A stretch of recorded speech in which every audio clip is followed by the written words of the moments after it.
Welcome to Preksha law tutorial. Hello learners, कैसे हैं आप? आई होप आप अच्छे होंगे और अपनी स्टडी कर रहे होंगे।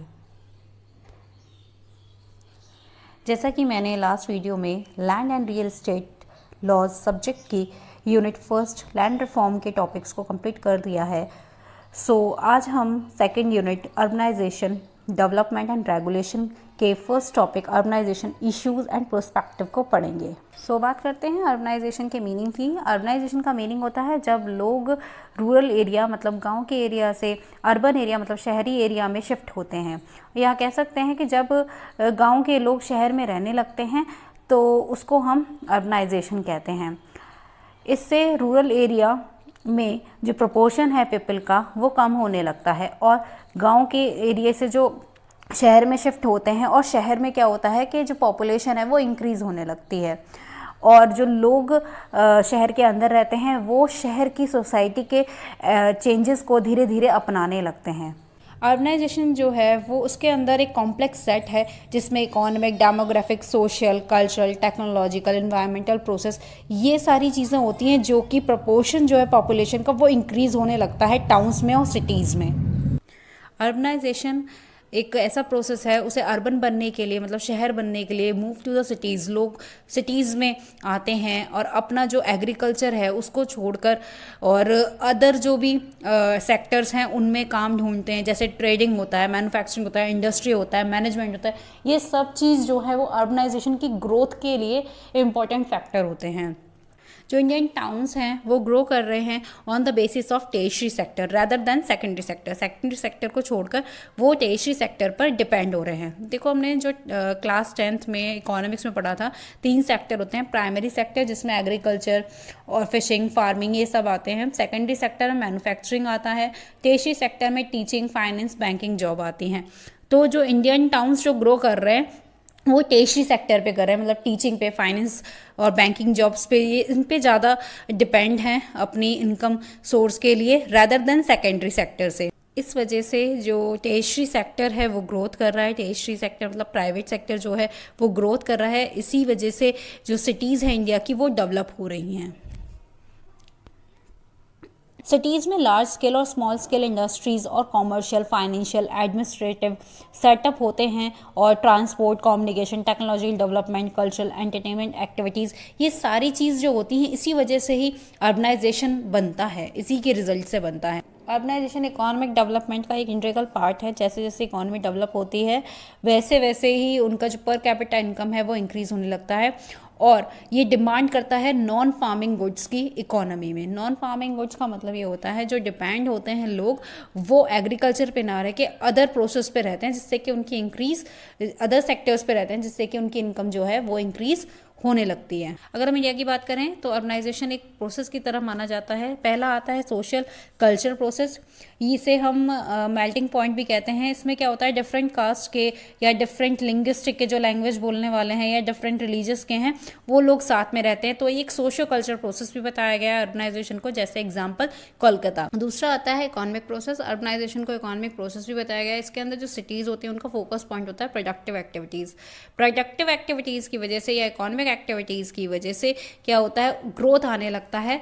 तो एक ये भी प्रोसेस बताया कि अर्बनाइजेशन को इंक्रीज़ करने के लिए, अर्बनाइजेशन को ऑर्गेनाइज्ड बनाने के लिए तो क्या होता है, इकोनॉमिक प्रोसेस भी बहुत इंपॉर्टेंट है, जिससे कि हमारी इकोनॉमिक कंडीशन डेवलप हो सके। जैसे एग्जांपल मुंबई। तीसरा आता है जोग्राफिकल प्रोसेस। जोग्राफिकल प्रोसेस में क्या होता है, जो लोग हैं जो वहाँ रहते हैं, मतलब कि जो वहाँ रहने आए हैं, शहर में रहने आए हैं, या माइग्रेशन से संबंधित जो होता है, जो पीपल हैं वो एक प्लेस से दूसरे प्लेस में जो एक प्लेस से दूसरे प्लेस में जो मूवमेंट करते हैं उनके बारे में कहा गया है। तो जो अर्बनाइजेशन है उसके 3 प्रोसेस बताए हैं, social culture process, economic and geographical process. तो इन तीनों प्रोसेस की वजह से ही जो है अर्बनाइजेशन सेटअप होता है। देन आता है सोशियोलॉजिकल थियोरेटिकल पर्सपेक्टिव। सोशियोलॉजी जो अर्बनाइजेशन है, ये जो टॉपिक है ये रिलेट करता है सोशियोलॉजी से। तो सोशियोलॉजी में क्या है, उसके थियोरेटिकल पर्सपेक्टिव भी हैं। तो पहला आता है फंक्शनल थ्योरी। इसमें क्या होता है, जो सिटीज़ है, जो सिटीज़ हैं वो समाज के लिए कई इंपॉर्टेंट काम करती हैं, लेकिन उन्हें अपनी उसमें कुछ ना कुछ खामियां भी होती हैं। जो फंक्शनलिस्ट जो थ्योरिस्ट हैं उनके डिफरेंट व्यूज़ हैं सिटीज़ की लाइफ को लेकर, क्योंकि उसके एडवांटेजेस भी हैं, डिसएडवांटेजेस हैं। और पर्टिकुलरली अगर हम सिटीज़ की बात करें, उसके अंदर कम्युनिटी और सोशल बॉन्ड को एग्जिस्ट करने की बात करता है। इस थ्योरी में फ्रेंच स्कॉलर डुर्किम ने सोशल बॉन्ड और कम्युनिटी फीलिंग को अप्रिशिएट किया और उन्होंने इसको मैकेनिकल सॉलिडिटी का भी नाम दिया, जो कि करेक्टरिस्टिक बताई जाती हैं। सोशल बॉन्ड और कम्युनिटी फीलिंग को एक करेक्टरिस्टिक बताया जाता है स्मॉल और रूरल सोसाइटी का। नेक्स्ट आता है कॉन्फ्लिक्ट थ्योरी। कॉन्फ्लिक्ट थ्योरी में क्या होता है, जो सिटीज़ होते हैं वो पॉलिटिकल और इकोनॉमिक एलाइट्स मतलब सोशल ग्रुप्स के द्वारा चलाए जाते हैं, और वो अपने पोजीशन को बनाने के लिए वो रिसोर्सेज प्रोवाइड करते हैं और रिसोर्सेज लेते हैं पुअर पीपल से। और वो क्या करते हैं, जो डाइवर्सिटी है मतलब सोशल ग्रुप्स की, जो डिफरेंट सोशल ग्रुप्स की हैं वो सिटीज़ में जो पाई जाती हैं, उनके बीच में कॉन्फ्लिक्ट हो जाता है उनके नॉर्म्स और वैल्यूज़ को लेकर। तो एक तरह से आप कह सकते हैं कॉन्फ्लिक्ट थ्योरी जो है वो रिलेट करता है पॉलिटिकल पार्टीज से। ठीक है, जो पॉलिटिकल पार्टीज़ के द्वारा जो भी डिफरेंट बैकग्राउंड्स को लेकर जो भी वो फेवर्स करते हैं उसके बारे में कहा गया है सिंपली। नेक्स्ट आता है सिंबॉलिक इंट्रैक्शनिज्म। इसके अंदर क्या होता है, जो लोग सोशल बिहेवियर जो करते हैं शहर में, चाहे वो लैंग्वेज को लेकर हो, कम्युनिकेशन को लेकर हो या अंडरस्टैंडिंग को पर लेकर हो, उसके बारे में बात करता है सिंबॉलिक इंट्रैक्शनिज्म। जो सिटी है उसके अंदर जो लोग रहते हैं वो डिफरेंट इंट्रैक्शन और परसेप्शन लेते हैं अर्बन लाइफ में। सिटीज़ के अंदर कोई ऐसा नहीं है कि एक ही तरीके से लोग रहें या डिफरेंट लोकेशन से ना हो, सब लोग डिफरेंट लोकेशन के से रहते हैं। तो उन्हें क्या करना होता है, जब वो शहर में आते हैं उसके लिए उन्हें स्ट्रॉन्ग नॉर्म्स और वैल्यूज़ भी एक्सिस्ट करने होते हैं अर्बनाइजेशन के लिए। तो उनका फोकस क्या होता है कि जो अर्बन रेसिडेंट है मतलब जो शहर में रह रहा है बंदा, वो क्या करेगा, उसका जो नेचर होगा, जो वे ऑफ इंट्रैक्शन होगा वो एक जैसा होना चाहिए। अब जैसे अगर आप प्राइवेट सेक्टर में वर्क करते हैं, अगर आप इंग्लिश बोलते हैं या अंडरस्टैंडिंग लैंग्वेज बोलते हैं, हिंदी बोलते हैं, तो वो सामने वाले को भी समझ में आए। जो ये रीज़न है, ये जो पैटर्न ऑफ इंट्रैक्शन है या परसेप्शन है various aspect of urban life को लेकर, ये भी एक थ्योरी है कि एक जैसे अगर लोग इंट्रैक्शन करेंगे तो ये सिंबॉलिक इंट्रैक्शनिज्म माना गया है। अगर कोई डिफरेंट लैंग्वेज का डिफरेंट एरिया का, तो उसको हम सिंबॉलिक करके बोल देते हैं कि ये इस एरिया का है, तो ये उसके बारे में बात करता है। नेक्स्ट आता है अर्बनाइजेशन इंडिया। इंडिया में अर्बनाइजेशन तेज़ी से बढ़ रहा है। 2011 में जो शहरी आबादी थी वो 30% से अधिक थी और 2030 तक इसके जो है 41% तक पहुंचने की उम्मीद है। शहरी भारत आज देश भर में बड़े और छोटे शहरों की एक डाइवर्स रेंज के साथ डिस्ट्रीब्यूटेड है, जो कि पूरे नेशन में उसको डिस्ट्रीब्यूट किया गया है। मतलब कि कह सकते हैं जो अर्बन इंडिया है उसमें डाइवर्स नेचर के लोग हैं, अलग अलग सोशल बैकग्राउंड या फिर अलग अलग रिलीजियस बैकग्राउंड से रिलेटेड हैं, और वो एक साथ मिलकर एक distributed diverse range of cities बना रहे हैं। हम बात करते हैं अर्बनाइजेशन के हिस्टोरिकल पर्सपेक्टिव की। मतलब जो अर्बनाइजेशन है इंडिया में और उसका हिस्टोरिकल पर्सपेक्टिव क्या है। ड्यूरिंग कॉलोनियल एरा जो ब्रिटिश पॉलिसीज़ थी उनका एक सिग्निफिकेंट रोल था। मतलब कह सकते हैं कि अर्बनाइजेशन को लेकर एक सिग्निफिकेंट रोल था। इंडिया में अर्बनाइजेशन लाने का एक बहुत महत्वपूर्ण प्रभाव पड़ा।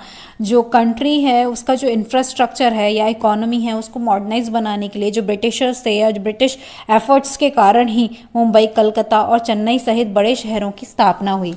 1947 में आफ्टर इंडिपेंडेंस सरकार ने इकोनॉमिक डेवलपमेंट को बढ़ावा देने के लिए या कह सकते हैं जो रहने की जो स्थिति थी उसमें सुधार लाने के लिए साधन के रूप में देश में शहरी जो अर्बन एरियाज़ थे उनको इम्प्रूव करने के लिए अपना ध्यान जो है उस पर देना शुरू कर दिया था। 1951 में जो शुरू की गई थी फर्स्ट 5 ईयर प्लान, जिसमें कि अर्बन डेवलपमेंट का प्रोविज़न भी शामिल था, जिसमें नए सिटीज़ का निर्माण हुआ। मतलब वो नए सिटीज़ बने और जो एग्जिस्टिंग सिटीज़ थे उनके इंफ्रास्ट्रक्चर को भी इम्प्रूव किया गया। आज गवर्नमेंट की जो अर्बनाइजेशन पॉलिसीज़ हैं 12th 5 ईयर प्लान द्वारा निर्देशित होती हैं। जो भारत में अर्बन डेवलपमेंट है वो एक विज़न की आउटलाइन के लिए तैयार करती है। इंडिपेंडेंस के बाद जो देश द्वारा जो मिक्स्ड इकोनॉमी है उसको अपनाने के कारण अर्बनाइजेशन में जो तेज़ी आई, जिससे कि प्राइवेट सेक्टर जो है वो डेवलप हुआ। देन आता है व्हाट लीड्स टू अर्बनाइजेशन, मतलब शहर बनने के लिए क्या क्या चीज़ों की ज़रूरत होती है। फर्स्ट आता है इंडस्ट्रियलाइजेशन। इंडस्ट्रियलाइजेशन जो है वो क्या करता है, इम्प्रूव करता है जॉब प्रोस्पेक्टस को, मतलब जो इंडिविजुअल है वो उस सेक्टर में वर्क करते हैं और अपना इकोनॉमिक प्रोसेस के लिए बहुत ज़्यादा इंपॉर्टेंट होता है। और इससे क्या होता है, लोगों को बेटर जॉब पॉसिबिलिटीज़ मिलती हैं, ज़्यादा इंडिविजुअल काम करते हैं इंडस्ट्रीज़ में, और वो शहर से और वो गांव से शहर में आते हैं और उस वहाँ पे वर्क करते हैं। इससे हमारा इकोनॉमिक जो ग्रोथ है वो इंक्रीज़ होता है। नेक्स्ट आता है कॉमर्स। कॉमर्शलाइजेशन और कॉमर्स जो है वो एसोसिएट होती हैं टाउन्स और सिटीज़ में, क्योंकि टाउन्स एंड सिटीज़ में जो है बेटर बिजनेस पॉसिबिलिटीज़ होती हैं रादर देन रूरल रीजन्स। फिर आता है फैसिलिटीज़।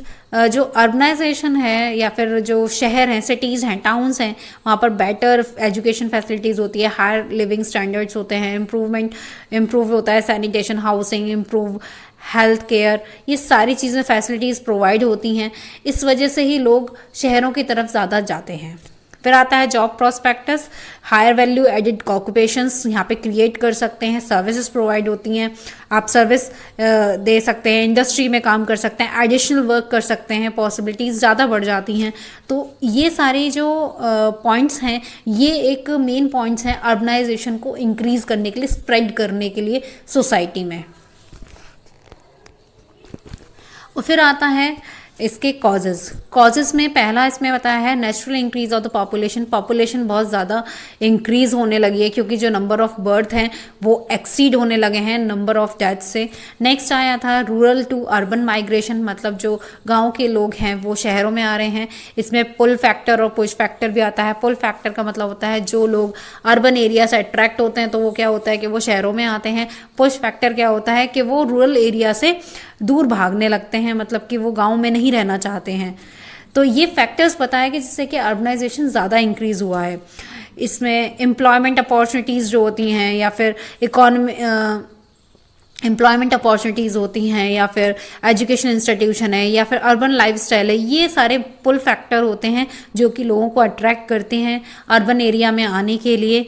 और पुश फैक्टर वो होता है कि जब पुअर लिविंग स्टैंडर्ड है या फिर एजुकेशन नहीं होता है तो इकोनॉमिक अपॉर्चुनिटीज़ मिले, पुअर हेल्थ केयर फैसिलिटीज़ होती हैं, इस वजह से पुश फैक्टर आया। पुश फैक्टर मतलब गांव में ये सारी फैसिलिटीज़ नहीं होती हैं, इस वजह से लोग वहाँ से शहर में आना पसंद करते हैं।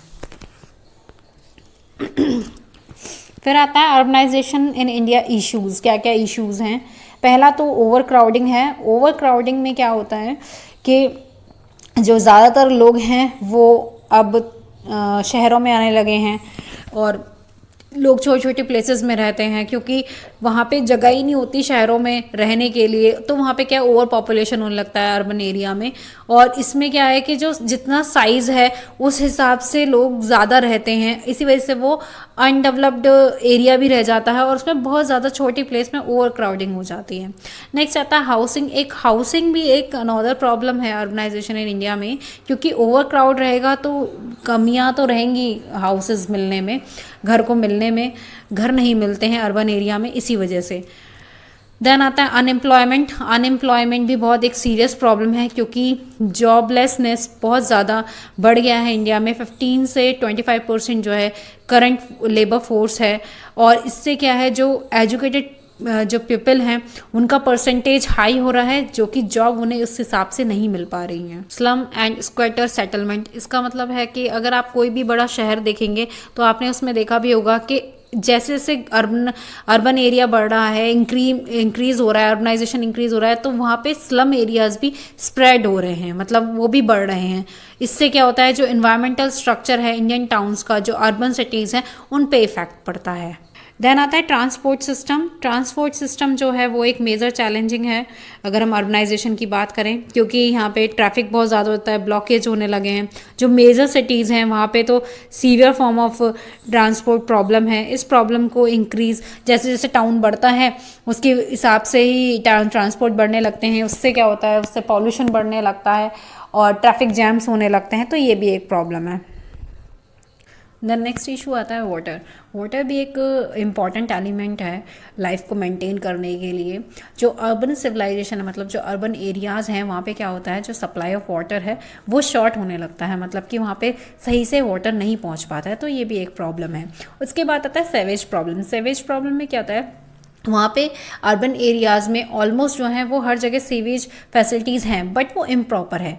म्यूनसिपलिटीज़ जो होते हैं वो उसको मैनेज करने में बड़ी प्रॉब्लम आती है, उन्हें रिसोर्सेज देने में बड़ी प्रॉब्लम आ जाती है, और इससे क्या होता है, जो इनसफिशिएंट ग्रोथ है सिटीज़ में वो होते हैं। तो ये दो प्रॉब्लम है जो कि अर्बन सोसाइटी या फिर अर्बन सिटीज़ को मेंटेन करने में प्रॉब्लम करता है। नेक्स्ट आता है health problem due to urbanisation. Health problem भी इंक्रीज होने लगी है, क्योंकि इससे क्या होता है, जो सोशल कंडीशन है, इकोनॉमिक कंडीशन है, और जो पब्लिक हेल्थ केयर सर्विसेज है, लिविंग एनवायरनमेंट है, ये सारे जो फैक्टर्स हैं ये अफेक्ट करते हैं हेल्थ को। तो प्रॉब्लम्स जो होती हैं, हेल्थ प्रॉब्लम्स जो हैं वो भी और ज़्यादा हमारी सोसाइटी को लेकर जो भी जैसे पॉल्यूशन है वो इंक्रीज़ हो गया, तो हेल्थ प्रॉब्लम्स ज़्यादा होने लगी हैं। उसके बाद आता है अर्बन क्राइम्स। अर्बन क्राइम्स में क्या है, जो पीपल हैं वो डिफरेंट टाइप ऑफ इंडिविजुअल्स से मिलते हैं, और सब लोग एक जैसे तो होते नहीं हैं, तो क्या होता है, जो अर्बन क्राइम्स हैं वो इंक्रीज़ होने लगे हैं। उसकी एक रीज़न ये भी है कि पॉवर्टी, अगर गरीबी रहती है तो लोग क्या होते हैं, जो कि गलत कामों की तरफ अट्रैक्ट होते हैं और वो गलत काम करते हैं। नेक्स्ट आता है पॉवर्टी। आज शहरी आबादी का लगभग 1/3 जो गरीबी रेखा के नीचे लोग रहते हैं। जो शहरी क्षेत्र हैं, मतलब जो अर्बन एरिया हैं, उसमें जो अमीर हैं और गरीब हैं, इनके बीच का जो डिफरेंसेस है वो क्लियर समझ में आता है। शहर में क्या होता है, चैलेंजेस होते हैं उन सब के आगे, क्योंकि वहाँ रहना भी एक चैलेंजेस है, और अपनी एक्सप्लॉयटेशन और अपनी दुखों से छुटकारा पाने के लिए जो शहरी जो गरीब हैं उनके लिए अधिक मानवीय स्थिति बनाने के लिए भी ये भी एक चुनौती है अर्बन पुअर के लिए। मतलब वो जो, क्योंकि जो पॉवर्टी है उसी से ही सारी चीज़ें इंक्रीज़ होती हैं, मतलब जो क्राइम्स हैं वो डायरेक्टली रिलेट करता है पॉवर्टी से। सो अभी तक हमने जो भी अर्बनाइजेशन की वजह से जो भी चैलेंजेस थे, इश्यूज थे, जो भी प्रॉब्लम फेस कर रहे थे अर्बन एरिया के जो लोग थे, उनके बारे में बात की थी। अब हम बात करेंगे गवर्नमेंट इनिशिएटिव्स की। इंडिया में अर्बन डेवलपमेंट से रिलेटेड जो भी गवर्नमेंट ने इनिशिएटिव्स लिए हैं हम उसकी बात करेंगे। 74th अमेंडमेंट जो पास हुआ था वो 1993 में था। इसमें एनफोर्स हुआ, और जो कि अर्बन प्लानिंग को मजबूत करने के लिए और land use, proper land use के लिए होना था, रोड्स, ब्रिजेस, इनके लिए रेगुलेशंस बनाए गए थे, और अर्बन फैसिलिटीज़ प्रोवाइड करने पर भी जोर दिया गया था। इंडियन गवर्नमेंट ने देश में अर्बनाइजेशन के एडवर्स जो इम्पैक्ट था उसको दूर करने के लिए कई सॉल्यूशंस बनाए, जिसमें शामिल है Jawaharlal Nehru national urban renewal mission, जिसे हम शॉर्ट फॉर्म में JNNURM भी कहते हैं। 2005 में शुरू किए गए इस मिशन का, मतलब कि इस प्रोग्राम का जो एम था वो ये था कि अर्बन एरिया को डेवलप किया जाए, और जो अर्बन एरिया के जो इंफ्रास्ट्रक्चर है, जो सर्विसेज हैं, उसके डेवलपमेंट के लिए अर्बन लोकल बॉडीज़ को फाइनेंशियल असिस्टेंस दिया जाए, जिससे कि वो इंफ्रास्ट्रक्चर को इम्प्रूव कर सकें। इस मिशन के तहत ये मैंडेटरी था कि हर सिटीज़ के अंदर सिटी डेवलपमेंट प्लान फॉर्मुलेट किया जाए, जो कि अर्बन एरिया के डेवलपमेंट के लिए था। और इसका एम ये भी था कि पब्लिक प्राइवेट पार्टनरशिप के थ्रू प्राइवेट सेक्टर को अर्बन एरिया के डेवलपमेंट का हिस्सा बनाया जाए। नेक्स्ट आता है नेशनल अर्बन ट्रांसपोर्ट पॉलिसी, जो 2006 में बना था। इस पॉलिसी के अकॉर्डिंग ये प्रमोट करता है sustainable equitable urban transportation system को। इसके अंदर पब्लिक ट्रांसपोर्ट और नॉन मोटराइज ट्रांसपोर्ट भी ऑप्शन में थे। नॉन मोटराइज ट्रांसपोर्ट जैसे कि बाइसिकल। नेक्स्ट आता है national urban housing and habitat policy 2007। ये जो पॉलिसी बनी 2007 में बनी थी, ये पॉलिसी का जो एम था वो ये था कि अफोर्डेबल हाउस प्रोवाइड किए जाएंगे, और अर्बन जो रेसिडेंट है उनके लिविंग स्टैंडर्ड को इम्प्रूव किया जाएगा, जिनकी इनकम जो है वो लो इनकम ग्रुप में आती है। राजीव आवास योजना, यह योजना 2 साल के लिए पायलट प्रोजेक्ट के रूप में स्लम फ्री इंडिया बनाने के लिए 2011 से स्टार्ट की गई थी, लेकिन अब इसे 2022 तक बढ़ा दिया गया है। यह सिटीज़ में जो भी स्लम एरिया है उस पर लागू होता है, चाहे वो नोटिफाइड हों या फिर वो नॉन नोटिफाइड हों। यह योजना शहर के जो भी बेघर हैं लोग, जो फुटपाथ पर रहते हैं लोग, उन लोगों के लिए लागू किया गया था। 2011 की सेंसस से फर्स्ट टाइम स्लम एरिया में रहने वाले लोगों का डाटा कलेक्ट किया गया, जो कि अर्बनाइजेशन की तेज़ी से बढ़ने की वजह से इंडिया में ये आम बात हो गई थी। दीनदयाल अंत्योदय योजना, जिसे हम नेशनल अर्बन लाइवलीहुड मिशन भी कहते हैं, 2013 में ये शुरू हुआ था, मतलब लॉन्च हुआ था। इस प्रोग्राम का एम था कि स्किल डेवलपमेंट और सेल्फ एम्प्लॉयड के अपॉर्चुनिटीज़ देकर अर्बन पुअर फैमिलीज़ की पॉवर्टी और वल्नरेबिलिटी को कम करना था, जिससे कि वो अपनी गरीबी को कम कर सकें और अपने स्किल का यूज़ करके और वो अपनी इनकम को बढ़ा सकें। देन आता है इंडिया में जो भी इनिशिएटिव लिए गए अर्बनाइजेशन को, उसके बारे में बताया गया है। पहला इसमें बताया है स्कीम्स जो अर्बन डेवलपमेंट के लिए आई थी। पहला स्वच्छ भारत अभियान मिशन, दूसरा हृदय, तीसरा स्मार्ट सिटीज़, देन अमृत मिशन, देन लास्ट आता है प्रधानमंत्री आवास योजना। ये सारी अर्बन डेवलपमेंट की स्कीम्स हैं। देन नेक्स्ट में आता है government initiative for slum dweller और अर्बन पुअर। जो अर्बन पुअर थे उनके लिए योजना है। तो पहली आई थी प्रधानमंत्री गरीब कल्याण योजना और दूसरा है आत्मनिर्भर भारत अभियान, जिसे हम सेल्फ रिलायंट इंडिया भी बोलते हैं। सो फर्स्ट आता है गवर्नमेंट स्कीम्स जो कि ऑर्गेनाइजेशन को मैनेज करने के लिए बनी थी। फर्स्ट है स्वच्छ भारत अभियान जो कि 2014 में स्टार्ट हुआ था। इसका एम ये था कि सैनिटेशन को इम्प्रूव किया जाए, क्लीनिनेस अर्बन एरिया में। पहला था स्वच्छ भारत अभियान जो कि 2014 में, पहला था स्वच्छ भारत अभियान जो कि 2014 में शुरू हुआ था। पहला है स्वच्छ भारत अभियान 2014 में शुरू किया गया। इस अभियान का ये एम था कि सैनिटेशन को इम्प्रूव किया जाए और अर्बन एरिया को क्लीन करने के लिए जो उसमें कंस्ट्रक्शन ऑफ टॉयलेट्स और सॉलिड वेस्ट मैनेजमेंट इंक्लूड किया जाए।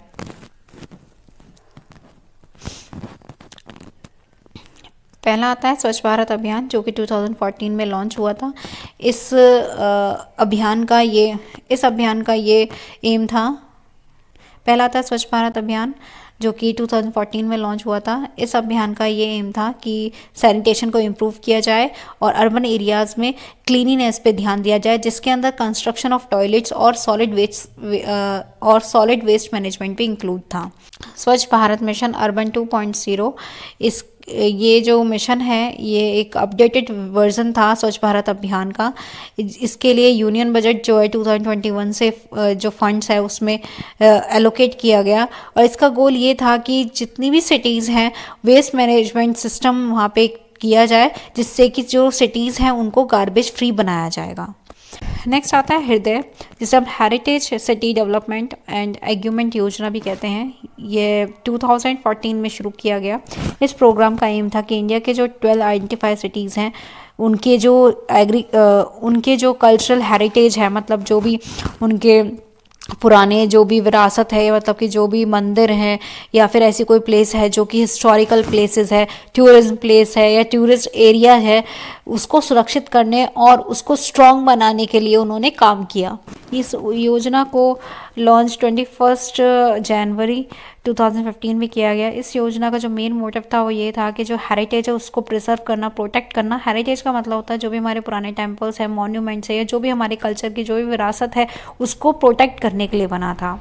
ये जो योजना है वो प्रोटेक्ट करने के लिए urban plan, economic growth, heritage conservation, इन सबको एक साथ लाने के लिए बनाया गया था। नेक्स्ट आता है स्मार्ट सिटीज़ मिशन। ये लॉन्च हुआ था 2015 में। इस मिशन का ये एम था कि अर्बन डेवलपमेंट पर फोकस करते हुए इंडिया में 100 सिटीज़ को डेवलपमेंट को बढ़ावा देना था। नेशनल स्मार्ट सिटीज़ मिशन ये एक अर्बन रिन्यूएबल मिशन है जिसे लॉन्च किया गया था 2015 में। इसका एम था कि शहरों को जो स्मार्ट सॉल्यूशन के जो एप्लीकेशन के माध्यम से अपने सिटीज़न के जो इंफ्रास्ट्रक्चर है उसको क्लीन किया जाए, सस्टेनेबल एनवायरनमेंट जो है और उसमें जो डिसेंट क्वालिटी ऑफ लाइफ है उसको देने के लिए बढ़ावा दिया गया, जिससे कि अर्बनाइजेशन ग्रोथ जो है वो पॉजिटिव वे में हो। नेक्स्ट आता है अमृत, जिसका फुल फॉर्म है Atal mission for rejuvenation and urban transformation. ये जो मिशन था ये लॉन्च हुआ था 2015 में। इसका एम ये था कि बेसिक सर्विस जो इंफ्रास्ट्रक्चर है अर्बन एरिया के उनको इम्प्रूव किया जाए, जिसके अंदर वाटर सप्लाई और सीवेज सिस्टम भी इंक्लूड था। गवर्नमेंट ने इनिशिएटिव्स लिए थे स्लम ड्वेलर या फिर पुअर पीपल के लिए। तो पहला आता है प्रधानमंत्री आवास योजना। ये जो प्रोग्राम है 2015 में बनाया गया था, स्टार्ट किया गया था। इसका एम ये था कि जो भी अर्बन रेसिडेंट हैं जिनकी इनकम कम है या फिर इकोनॉमिक वीकर सेक्शन में जो लोग आते हैं उनको हाउस प्रोवाइड किए जाए, अफोर्डेबल हाउसिंग दी जाए। इसके अंदर स्कीम थी हाउस फॉर ऑल, जो कि इनिशिएटिव था इंडियन गवर्नमेंट के द्वारा, जिसमें कि हाउसिंग फैसिलिटीज़ प्रोवाइड की जा रही थी स्लम ड्वेलर्स को। और ये जो इंट्रोड्यूस की गया था, स्कीम जो इंट्रोड्यूस किया गया था, वो ministry of housing and urban affair के द्वारा किया गया था।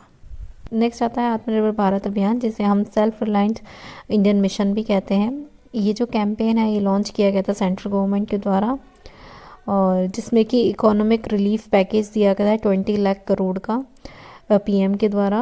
इसका ऑब्जेक्ट ये था कि जो इंडिया है वो एक सेल्फ रिलायंट बने, खुद पर निर्भर बने, जिससे कि जो इकोनॉमिक सिस्टम है हमारी कंट्री की वो बढ़े।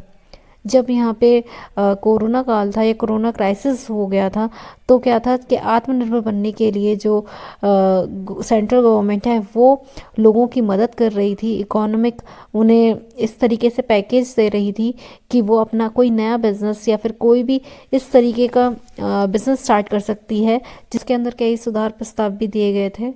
का ऑब्जेक्टिव था इंडिया को सेल्फ रिलायंट बनाना, जिससे कि इकोनॉमिक सिस्टम जो है उसको स्ट्रेंथनिंग मिल सके। मिशन के 5 पिलर थे: economy, infrastructure, system, democracy, demand. आत्मनिर्भर अभियान जो था इन 5 पिलर्स पे डिपेंड था। अर्बनाइजेशन का जो रोल है सोसाइटी में वो बहुत इम्पॉर्टेंट है। उसमें इश्यूज भी हैं, उसके चैलेंजेस भी हैं, बट साथ साथ उसके गवर्नमेंट ने इनिशिएटिव भी लिए हैं उसको सुधारने के लिए, अर्बनाइजेशन को मेंटेन करने के लिए। तो मिलते हैं अपनी नेक्स्ट लेक्चर वीडियो के साथ, जिसका टॉपिक है land acquisition act 2013। So thank you for watching my video. For more videos, watch, study, like and subscribe my channel.